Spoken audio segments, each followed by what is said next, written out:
ओम अमृता पिधा नमः स्वाहा।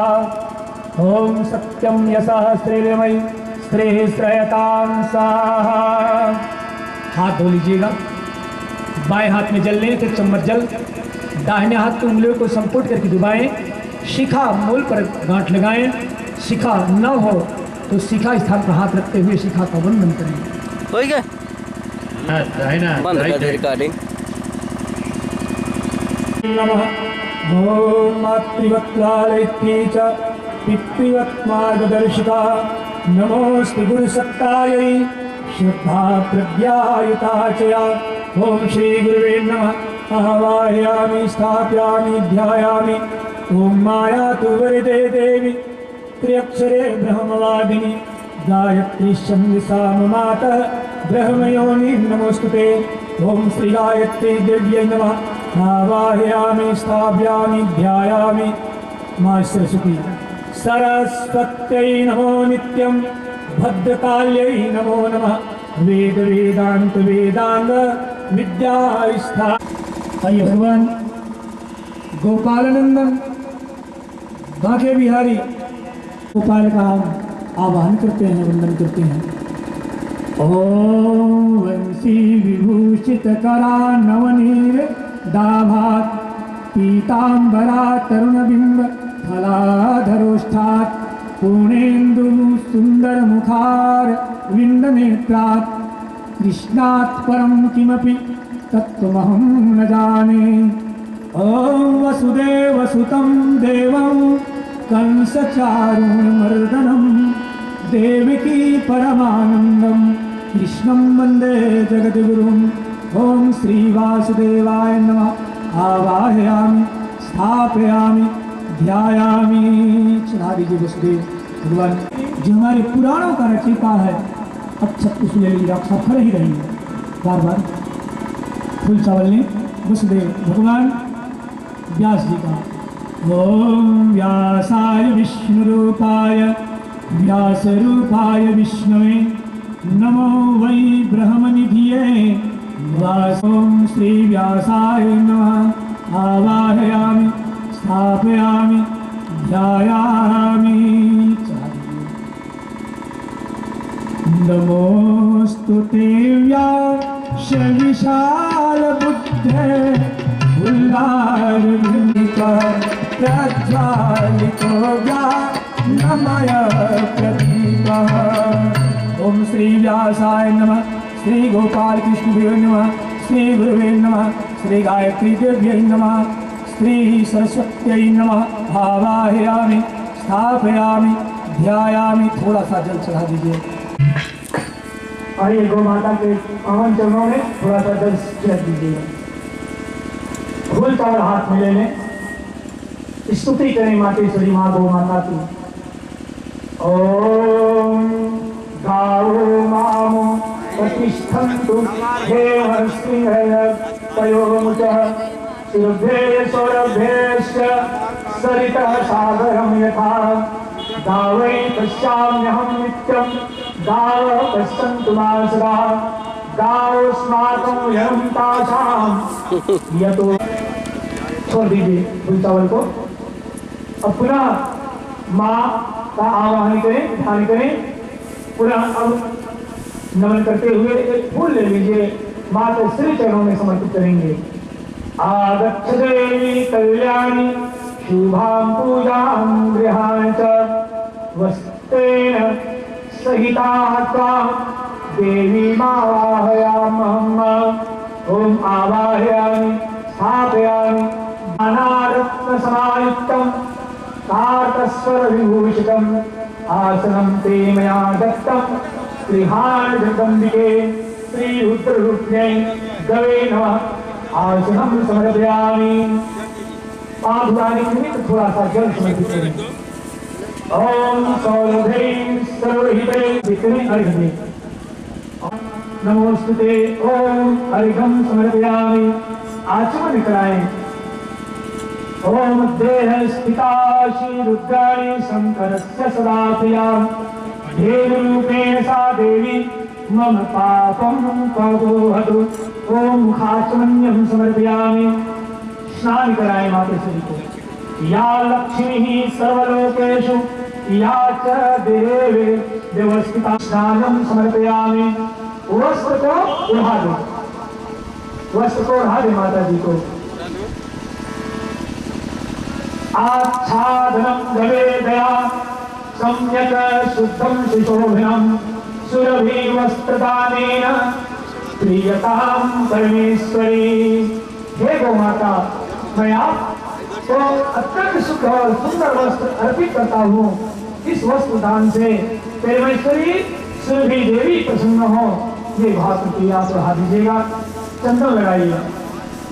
ओम सर्वदेवमयी देवी चंदनम चंद्र संविभम कस्तूरी कुंकुमानं च सुगंधिं प्रतिगृह्यताम्। ओम चंदनम समर्पयामि गंधं विलेपयामि। अब मातेश्वरी का न्यास करेंगे। जो अंग मैं कहूंगा उसको ब्रह्म विष्णु संन्यास में दोनों सिंहों को स्पर्श करें। श्रृंगाग्रमे सर्वतीर्थाय, दोनों सिंह के अग्रभाग में समस्त तीर्थों का स्थापित है। ऐसी भाव करते हुए स्पर्श करें, ललाट को स्पर्श करें। ओम कर्मयोरश्नो, दोनों कानों को। चक्षुषोः शशि भास्करो, दोनों नेत्रों को। चंद्रयोर्य मध्यम्यं पुष्पहो संध्याद्वयम् दीवायाविदम् उच्छिदेशे छासी। गर्दन में देवराज इंद्र, पेट के ऊपर भाग में राक्षसों का स्थापना। उरसी साध्यान, छाती में सात नामक देवता। चतुष्पादे तटे पितृण लांगे सिंहो बालेषु आदित्यरश्मिन् गोमूत्रे गंगाम् शिरे सरस्वतीं दग्धिं नर्मदां सर्पीशी हुताशनम् रोमोषु चंद्रश्री सहंतोन्ति देवान् उदरे पृथ्वी त्रयक्षामि महाभागे धूपोऽहं प्रतिगृह्यताम्। दीपक दिखाए।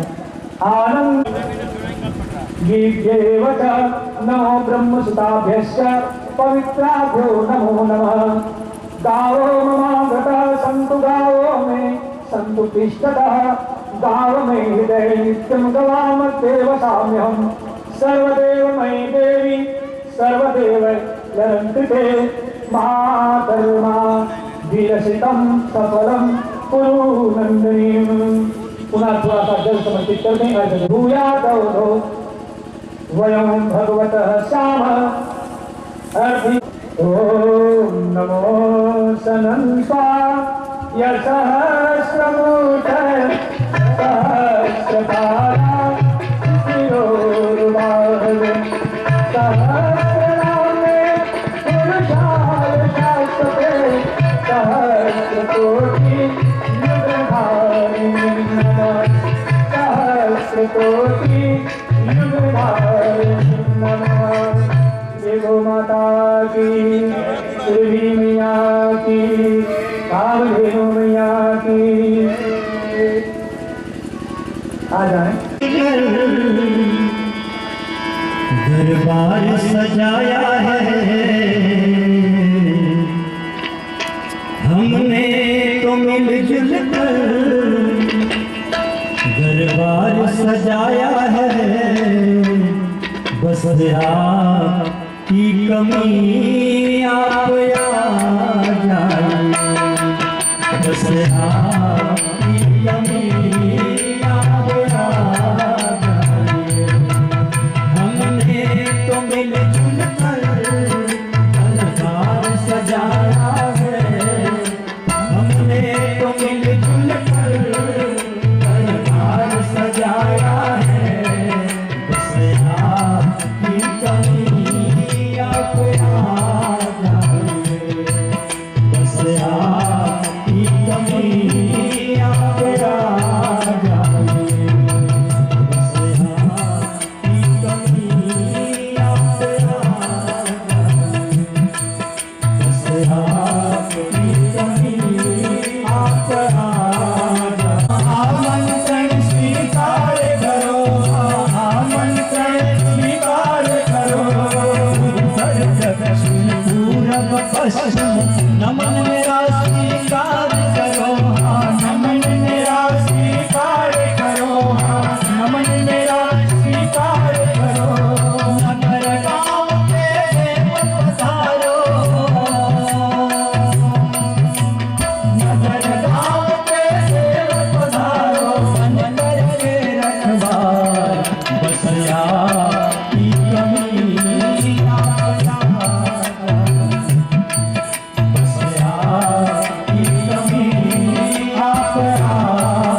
आप बैठे रहिए, बैठने हैं डॉक्टर साहब। आइए पावन कथा, गौ माता की पावन कथा, और जिस कथा को स्वयं परमपिता ब्रह्मा जी अपने मुखों से जिनका श्रवणपान कराते हैं, रसपान कराते हैं, ऐसी पावन गौ माता की कथा यहाँ पर अविरल प्रवाह हो रही है। एक बार श्री नारद जी महाराज ने संसार में ऐसे कौन से पुराण हैं, वेद हैं, उपनिषद है, यही प्रश्न राजा परीक्षित ने किए थे। और यही प्रश्न स्वयं कि हे नारद,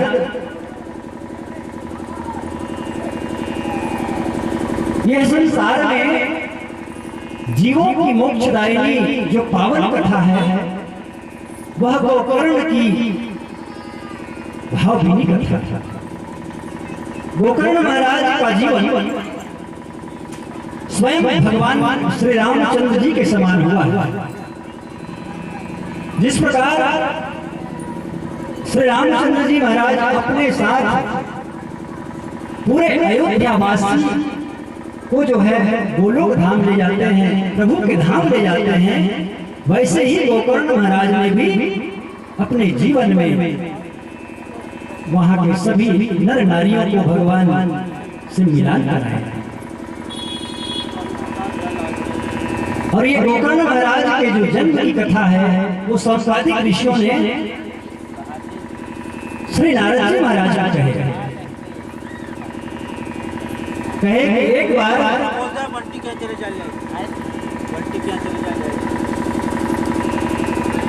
तुंगभद्रा नदी के तट पर एक सुंदर नगर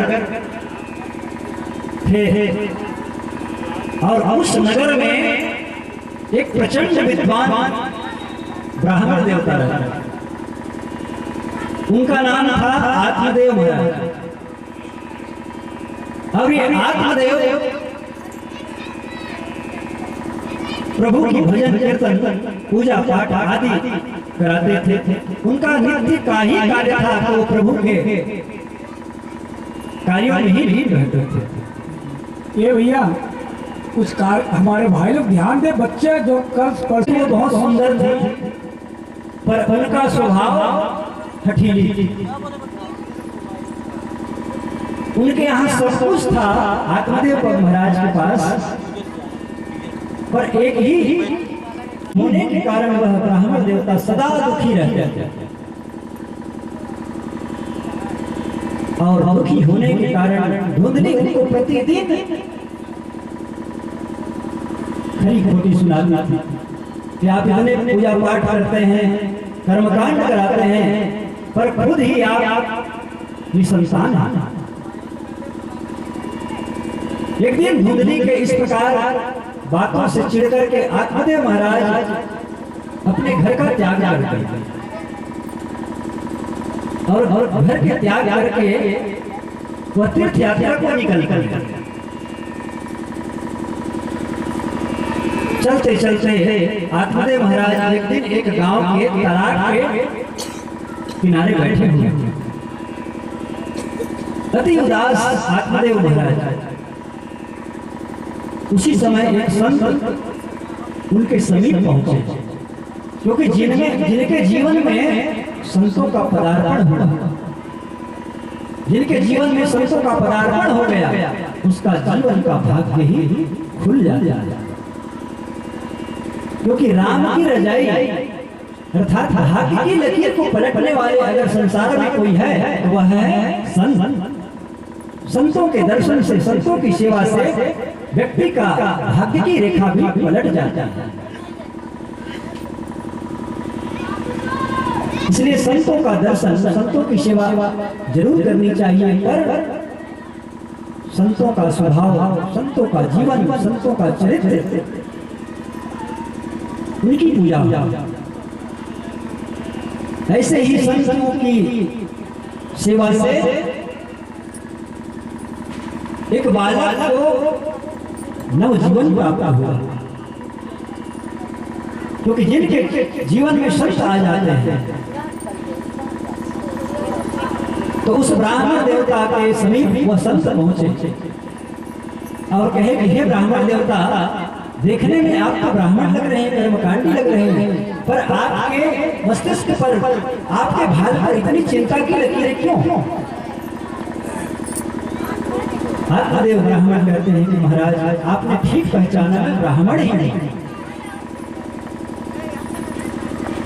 तो फिर आप इतनी चिंता क्यों करते हैं? तब उसने कहा कि हे महाराज, मेरे यहाँ सब कुछ है, घर में धन संपत्ति, पर हे भगवान मेरे यहाँ संतान नहीं है और संतान नहीं होने के कारण मैं दुखी हूँ। वह संत कहते हैं कि बेटा,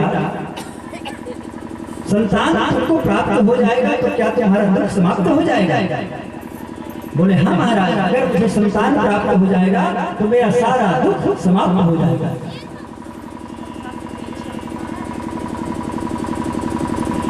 उस समय में उस ऋषि ने कहा कि ठीक है बेटा, हम तुमको संतान देते हैं, पर तुम्हारा भाग्य देखना पड़ेगा। कि हे आत्मदेव, तुम्हारे भाग्य में एक जन्म में तो क्या 7 जन्म में भी संतान नहीं है। तुमको कैसे संतान प्राप्त होगा? एक जन्म में नहीं, 7 जन्मों में भी तुमको संतान प्राप्त होने का योग नहीं। तब आत्मदेव महाराज ने कहा कि हे महाराज, मैंने सुना है कि संतों के दर्शन से व्यक्ति के भाग्य की रेखा बदल जाती है। हे महाराज, मैं आपकी शरण में आया हूँ, आप ही मेरे जीवन के भाग्य की रेखा को बदल दो। और वह ब्राह्मण देवता ने वहीं पर मार्कंडेय ऋषि की कथा संत को सुनाई। हे महाराज, आपके ही वरदान के कारण मार्कंडेय जी का जन्म हुआ, मार्कंडेय जी को जीवन प्राप्त हुआ। आत्मदेव महाराज को एक फल दिया और कहा कि इस फल को आप ले जाओ और अपनी पत्नी को खिला दो। और इस फल को जब वो खाएगी वह गर्भवती हो जाएगी और ठीक 1 वर्ष के भीतर आपके यहाँ संतान आ जाएगा। आत्मदेव महाराज इनका पालन पोषण करते करते मेरा पूरा जीवन नष्ट हो गया। कभी कहीं जाने को नहीं मिलता, कुछ अच्छा खाने को नहीं मिलता, कहीं अच्छा पहनने को नहीं मिलता, सब शरीर का सौंदर्य खत्म हो जाता है और तुम यही करने जा रही हो। बोले हाँ बहन, प्रसाद तो है, खाना पड़ेगा। बोले दीदी, आप पुत्र ही चाहिए ना, संतान ही चाहिए ना? बोले हाँ। तो बोले ऐसा करो, मेरे गर्भ में संतान है, मैं इसको तुमको दे दूं और उसके बदले में मुझे धन दे देना, क्योंकि मेरे बाल से बहुत है, गरीब हूं, इसलिए तुम संतान को दे देना, उसके बदले में मुझे धन दे देना। तो बोले इस बीच में कैसे करोगे? तो बोले झूठा मूठा का बोल देना कि गर्भवती हूं, वैसे ही पहना कपड़ा उठा। बोले ठीक कह रही हो बहन, ये झमेले में कौन पड़े बाल बच्चे के? और धुंधली ने वही काम किया, वस्त्रों को ऐसे पहनना शुरू कर दिए जैसे गर्भवती हो। समय बीतता गया और धुंधली की बहन अपने मायके चली गई थी अपने। और जैसे ही उस समय जब आया, जब धुंधली के गर्भ से बच्चे का जन्म होना था, उसके पूर्व धुंधली ने कहा था कि बहन, ये जो प्रसाद आए इसको क्या करोगी? तो धुंधली ने कहा था कि भाई इसको भी तो कुछ करना पड़ेगा। तो बोले दीदी एक काम करो, तुम्हारे घर में जो गाय है ना, वह गाय भी तो बांझ है, उसको भी तो कोई संतान नहीं है, इसलिए ये काम करो, ये प्रसाद को उस गौ माता को खिला, उस गाय को खिला दो, उससे वो प्रसाद की महिमा भी पता चल जाएगा और वो प्रसाद का अपमान भी नहीं होगा, क्योंकि भगवान के और संत के प्रसाद का कभी तिरस्कार नहीं करना चाहिए। तो धुंधली ने इस प्रसाद को गौ माता को खिलाया और जैसे ही गौ माता ने उस प्रसाद को खाई वह गौ माता भी गर्भवती हुई, क्योंकि संत के प्रसाद आदि व्यर्थ नहीं जा सकता। और उसी समय धुंधली की बहन का भी गर्भ जो है उनके जन्म होने का समय आया। जैसे जन्म हुआ तो धुंधली उस बालक को अपनी धुंधली की बहन जो थी उस बालक को अपनी बहन में यहाँ पहुंचा धुंधली के लिए। अब ठीक 2-3-4 दिन के भीतर वो गौ माता ने भी एक सुंदर बच्चे को जन्म दिया। और वह बच्चे को जब जन्म दिया उस गौ माता ने, तो वह बच्चे का शरीर तो गौ माता के समान थी, मनुष्य के समान था उनका शरीर, पर उनका जो कान थे वो गाय के समान थे, इसलिए उनका नाम पड़ा गौकर्ण महाराज। बोलिए गौकर्ण महाराज की जय। गौ माता के गर्भ से जो जन्म लिया उसका नाम पड़ा गौकर्ण, जो देखने में गौ माता के समान उनका पूरा शरीर था, उनका मुख मार्ग था, इसलिए उनका नाम पड़ा गौकर्ण। और जो धुंधली की बहन गर्भ से जन्म हुआ था उस बालक का नाम पड़ा धुंधकारी।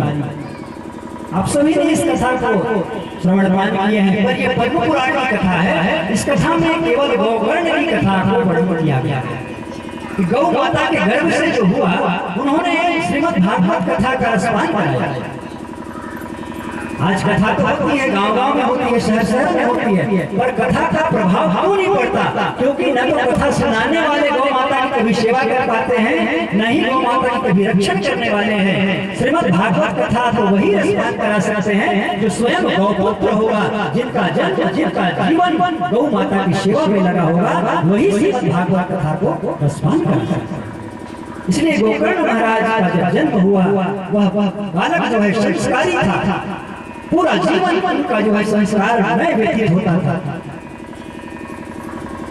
वह बालक धीरे धीरे बड़े होने लगे और उसी के साथ धुंधकारी भी बड़े बड़े और धुंधकारी जैसे बड़े बड़े होते गए उनका संग भी दुराचारियों का साथ। वो छोटे से उम्र में शराब पीना शुरू कर, जुआ, मांसाहार सब कुछ करना प्रारंभ कर दिए। उनका उम्र जो है धीरे धीरे बढ़ता गया। वो फिर एक समय ऐसा आया कि वेश्याओं के चुंगल में वो फंस गए। धुंधकारी प्रतिदिन उसके घर जाने मोजरा आदि उसके यहाँ रह करके वो देख सुनते थे और घर में आकर वो मार प्रारंभ करते। धुंधली कहती कि इससे तो अच्छा मैं बिना पुत्र का ही, बिना संतान के ही अपने पिताजी को मारते। ऐसे करते करते आत्मदेव महाराज वह भी चला और धुंधली भी आत्महत्या कर लिए उस संतान के दुख से।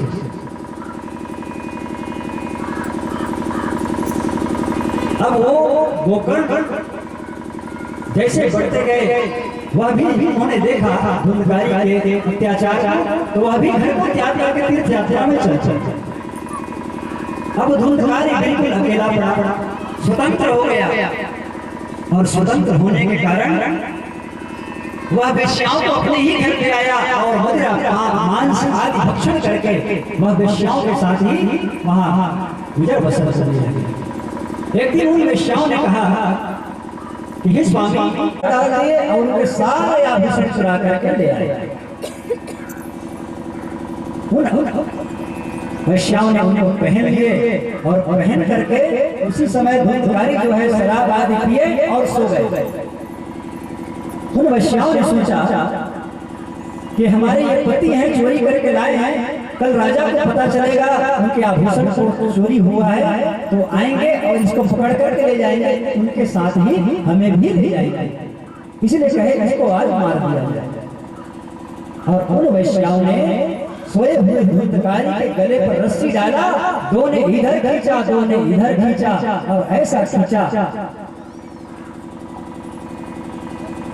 इतने उनके रस्सी खींचने पर भी वो धुंधकारी नहीं माना। बड़े बड़े पत्थर लाए सिर पर पटके तो भी धुंधकारी नहीं माना। फिर जलती हुई गंगारों को ला करके उन वेश्याओं ने आपको श्रीमद् भागवत कथा का स्नान कराना पड़ेगा। और श्री गोकर्ण जी महाराज ने अपने मुख से स्वयं श्रीमद् भागवत कथा का स्नान कराए। बोलिए गोकर्ण महाराज की जय, श्रीमद् भागवत महापुराण की जय। इस प्रकार श्रीमद् भागवत कथा वो स्वयं गोकर्ण जी महाराज ने कहे, क्योंकि वह स्वयं गौपुत्र थे, जो गौ माता की सेवा करते हैं, जो गौ माता की रक्षा करते हैं, वही भगवान कार्य कर सकते हैं। सुधर जाएगा गौ सेवा सुधर जाएगा, तेरा जीवन सुधर जाएगा, गौ सेवा सुधर जाएगा, तेरा जीवन सुधर जाएगा, गौ सेवा सुधर जाएगा, तेरा जीवन सुधर जाएगा, तेरा जीवन सुधर जाएगा, तेरा जीवन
संग भय गोलोक निवासी राम सदृश सुधोधन संग भय गोलोक निवासी अचरज को निधि करो गोस महिमा प्रकट भैया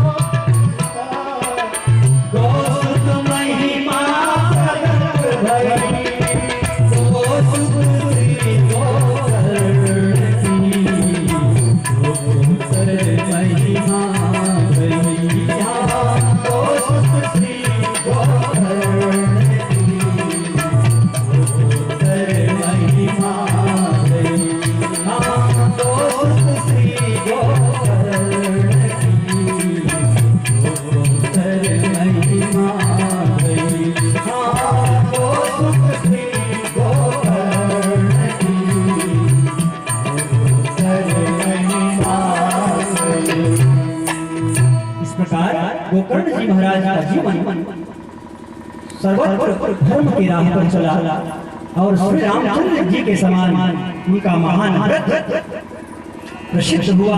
इसलिए गोकर्ण जी महाराज की कथा सुनने से जीव को मोक्ष प्राप्त हो जाता है। और यह श्रीमद् भागवत पुराण में भी वर्णन है, परंतु यह कथा पद्म पुराण के अनुसार इस कथा को स्वयं श्री नारद जी महाराज को सौनकादिक ऋषियों ने रसपान कराए हैं। ऐसी गौ माता की अपार कथा है।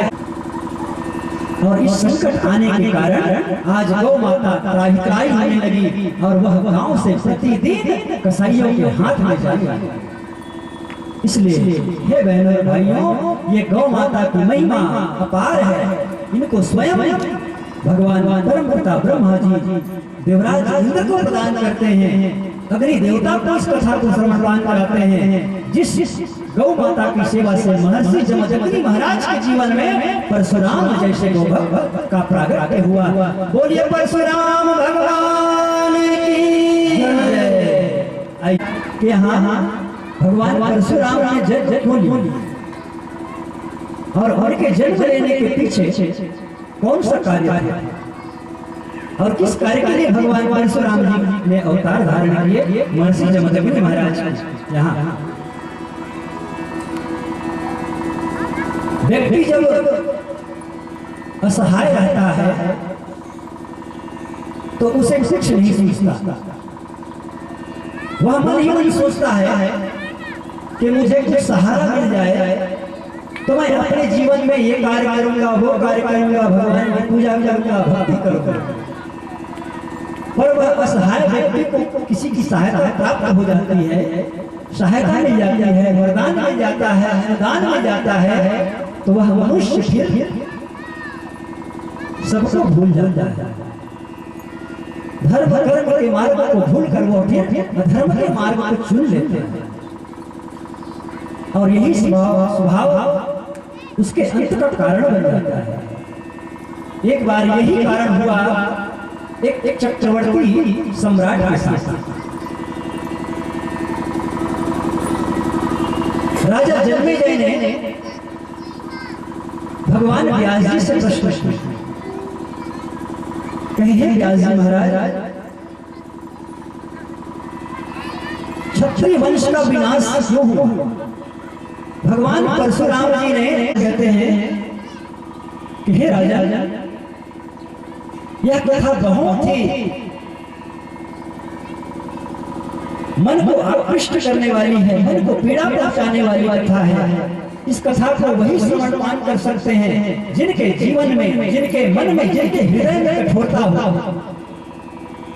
क्योंकि ऐसी युद्ध न तो त्रेता में हुई थी, न द्वापर में हुई थी, न सतयुग में हुई थी। ये ऐसी कथा है। महाभारत युद्ध हुई तो एक तरफ पांचों पांडव थे, दूसरी तरफ कौरव सेना थी। राम जी और रावण का युद्ध हुआ, उसमें लंकापति रावण की अनेक सेना। परंतु महर्षि जमदग्नि महाराज, महर्षि परशुराम जी के यह जो संग्राम हुआ, युद्ध हुआ, इसमें एक तरफ परशुराम जी अकेले थे और दूसरी तरफ चक्रवर्ती सम्राट सहस्त्रबाहु अर्जुन के लाख सैनिक। तो हे राजा, इस कथा को कठोरता से सुने और भगवान व्यास जी महाराज देवी भागवत के छठम स्कंद में इस कथा को वर्णन करते हैं। एक बार है वंशी सहस्त्रबाहु अर्जुन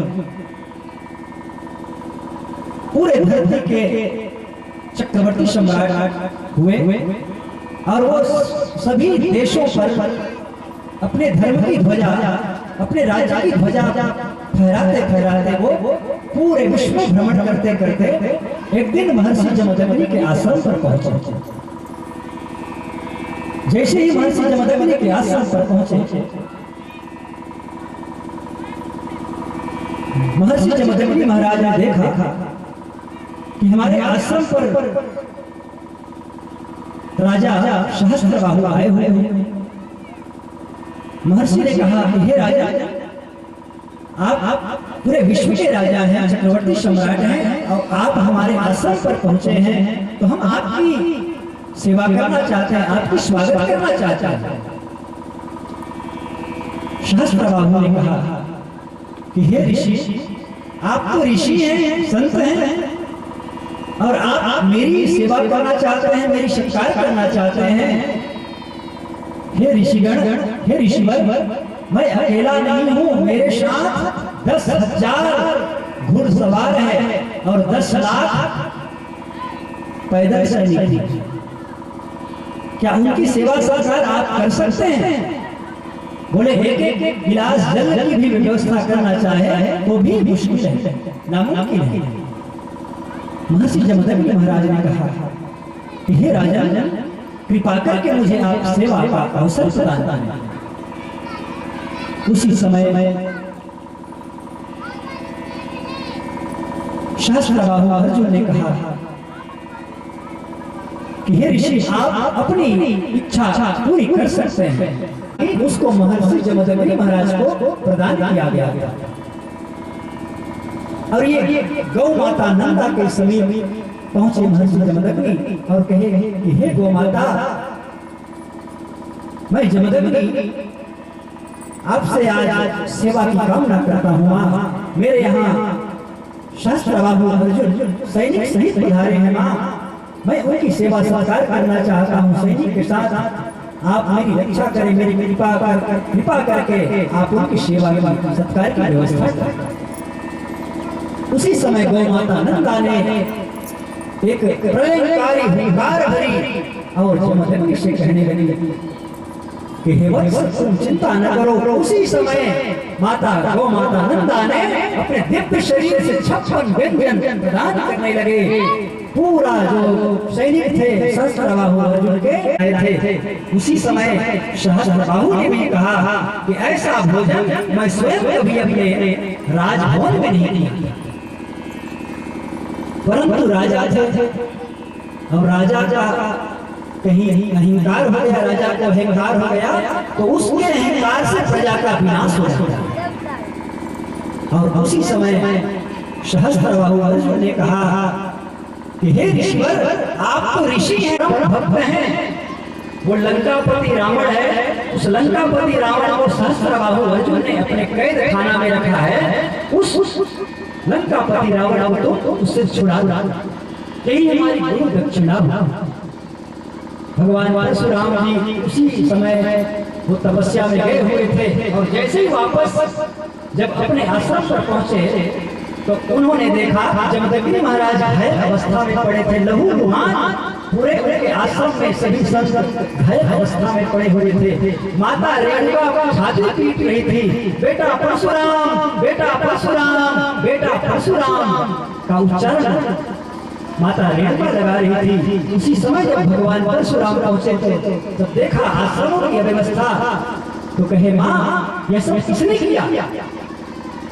तब माता रेणुका ने भगवान परशुराम जी से कहे बेटा सहस्त्रबाहु अर्जुन आया था और उन्होंने ही हमारी गौ माता का हरण किए और तुम्हारे पिता जमदग्नि का इस प्रकार घायल अवस्था करके वही गौ माता को ले गए हैं। उसी समय भगवान परशुराम जी ने अपनी गौ माता के द्रोह और ब्राह्मण के द्रोही हो जाए ऐसे क्षत्रियों का विनाश मैं कर दूंगा, पूरे विश्व में इन क्षत्रियों का विनाश करके मैं इस गौ माता को वापस लाऊंगा। ये परशुराम का संकल्प है। और उसी समय भगवान परशुराम जी गए माहिष्मती नगरी, और माहिष्मती नगरी जाकर के फिर उनका युद्ध हुआ, भयंकर युद्ध हुआ, जिस युद्ध में सहस्त्रबाहु अर्जुन के सैनिक सहित 21 देश के जो राजा क्षत्रिय राजा थे, जो सहस्त्रबाहु अर्जुन का जो है साथ देने आए थे, सभी का उन्होंने विनाश किए भगवान परशुराम जी ने। और सबका विनाश करके सहस्त्रबाहु अर्जुन के सहस्त्र भुजाओं को मूली और गाजर की तरह काट दिया, और उनके भुजाओं को काट करके भगवान परशुराम गौ माता नंदा को फिर वापस आश्रम लाए। इस प्रकार ये गौ माता की कथा की महिमा है। क्षमाशील जमदग्नि के परशुराम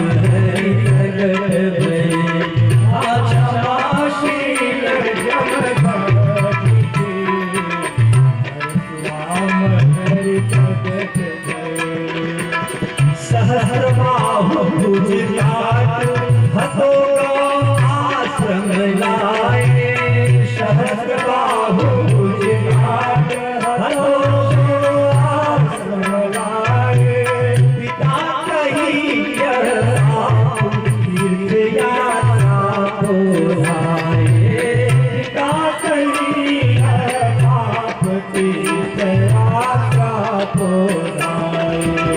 सुनो आश्रम जगत नहीं धर्म सुत मारे, सुनो आश्रम जगत सुत मारे।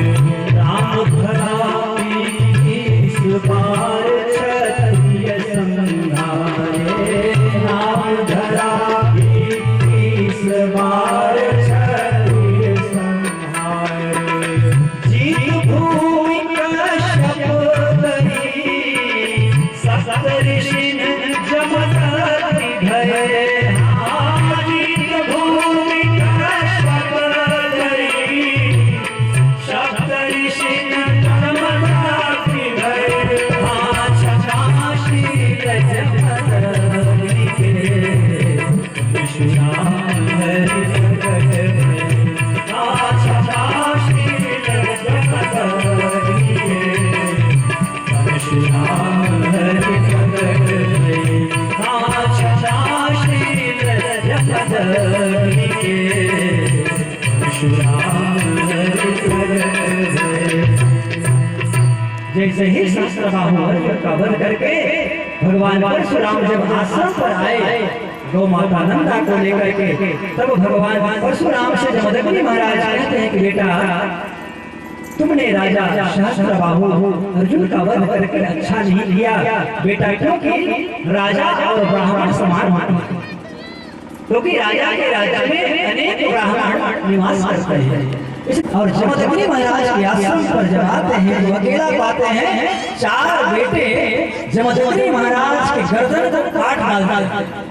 इतनी विभत्स घटना, पूरे खून से लथपथ जमदग्नि महाराज उनके सिर को काट करके वो 4 बेटे उछालते हुए फिर माहिष्मती नगरी ले जाते हैं फुटबॉल के भाग। उस समय माता रेणुका अपनी छाती को पीटती है, इस बार अपनी छाती को पीटती है माता रेणुका, परशुराम परशुराम परशुराम। इस प्रकार जब इस बार उस माता ने जब अपनी छाती पीटी, उसी समय भगवान परशुराम जी के मन में अंतःकरण में ज्वाला प्रकट हुई, और उस ज्वाला को लेकर के फिर जब आश्रम पर आए तो फिर आश्रम में जब आए जमदग्नि महाराज का सर कटा हुआ था।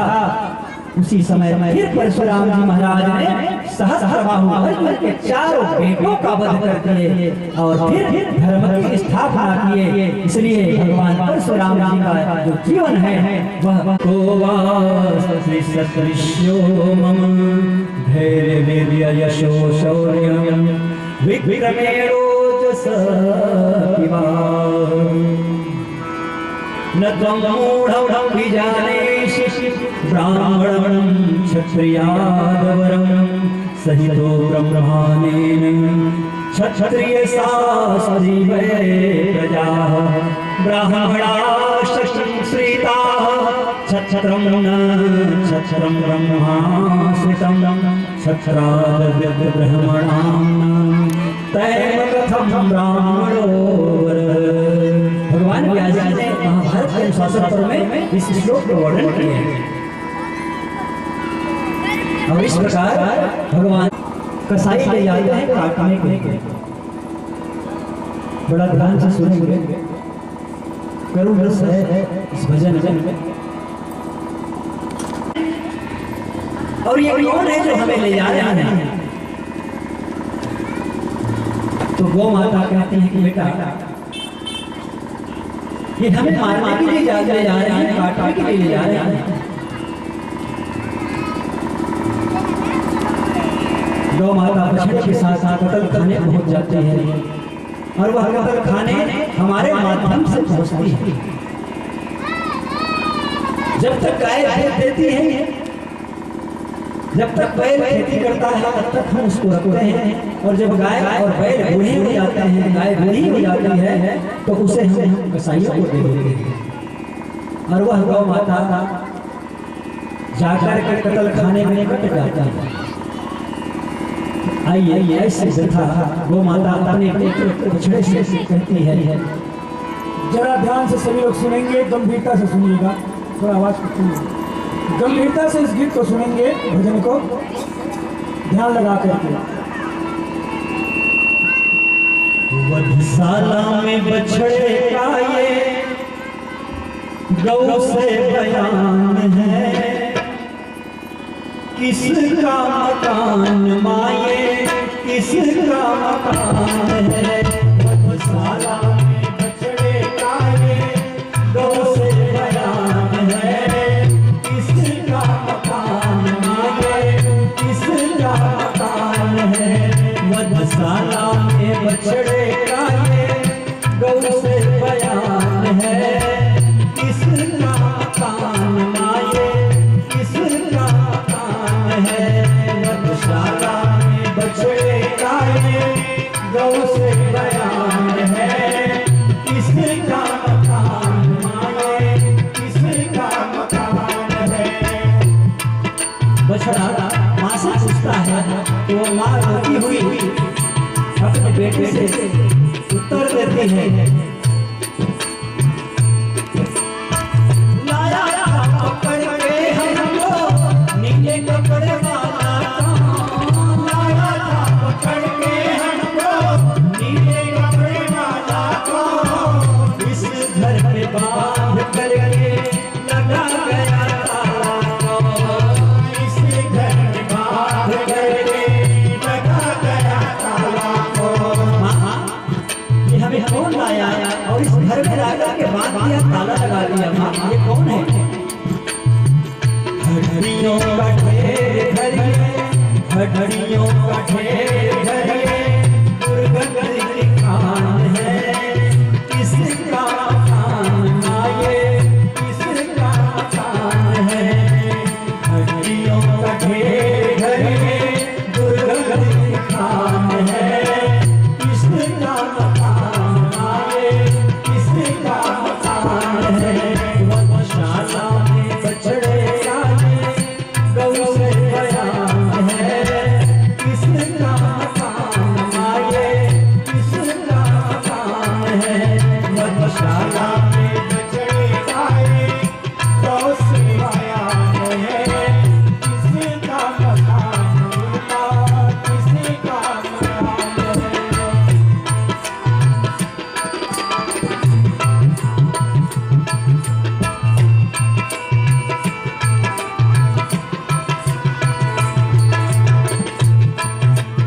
और जब गौ माता अपने लाल की जब इस प्रकार रोदन देखती है तो बछड़ा अपने आंखों से आंसू गिराता हुआ आंसू बचता है। हम भी अंदाज लगाए कि हमारे छोटे से बच्चे अगर यह प्रश्न पूछे तो हमारी क्या स्थिति होगी, और वही स्थिति गौ माता की है। और गौ माता कहती है, गौ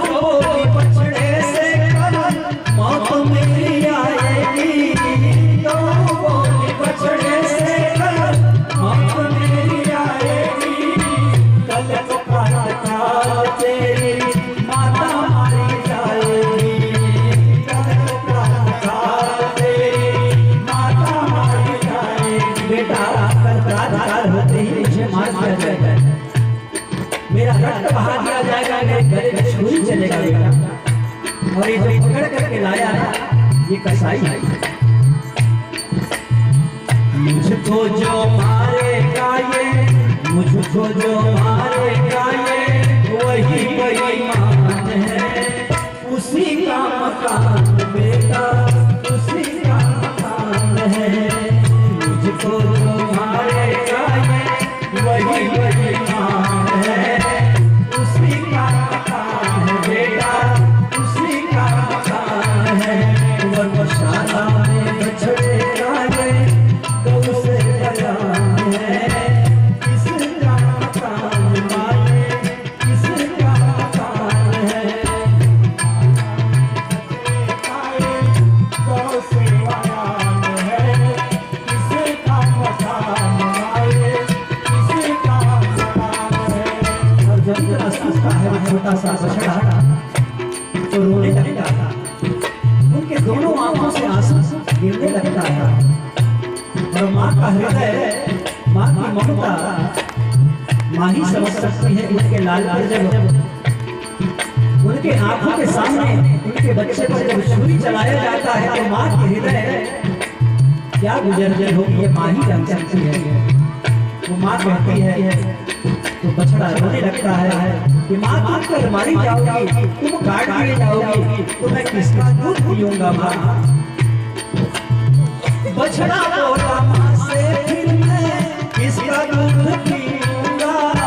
बछड़ा बोला माँ से मैं किसका दूध पीऊंगा।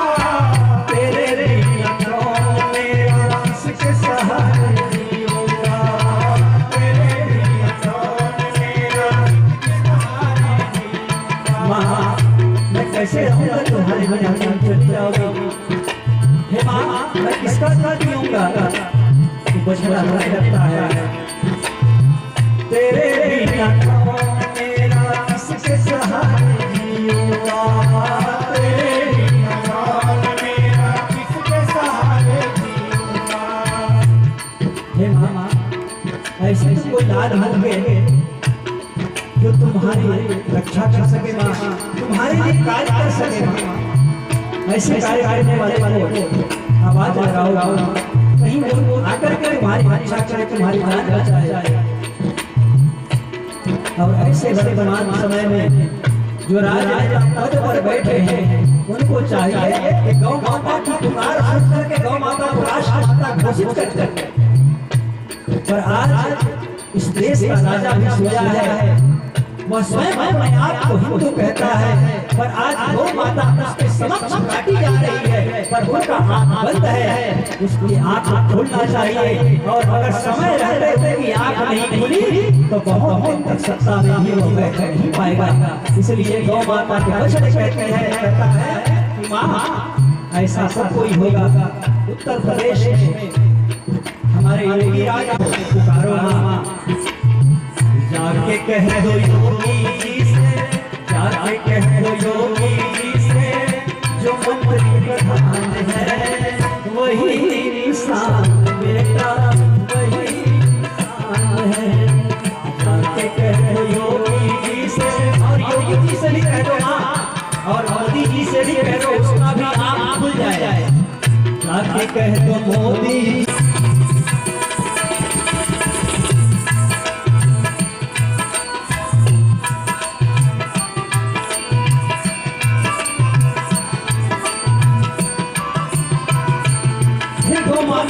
है लाला, ऐसा कार्य तो वही कर सकता है जो विश्व सा ब्रह्मचारी होगा, जो देव सा फकीर होगा। और ऐसा ही ब्रह्मचारी, ऐसा ही संकल्प यह ग्राम हामी रोज के लोग हैं जिन्होंने गौ माता की कथा आयोजन किए हैं। आप सबने इस कथा को सुनकर रसपान किए हैं। आप जैसे ही गौ भक्त को गौ माता पुकारती है और गौ माता कहती है, ऐसे काम को तो बेटा कोई शूरवीर करे, ऐसे काम को तो बेटा कोई शूरवीर करे। हमारे शूरवीर पितामह भीष्म जैसे हमारे बुढ़ार से पधारे हमारे आदरणीय बाबूजी, वह स्वयं विश्व साधनाचार्य के समान संकल्प लिए हैं और यहाँ के सभी नर नारी स्वयं शूरवीर हैं जो गौ माता की रक्षा, गौ माता की सेवा, गौ माता की कथा रसवान कर रहे हैं, श्रवणवान कर रहे हैं। ऐसे काम को बेटा कोई शूरवीर करे, ऐसे काम को बेटा कोई शूरवीर करे, विश्व सा ब्रह्मचारी या फिर देव सा फकीर करे, विश्व सा ब्रह्मचारी या फिर देव सा फकीर करे।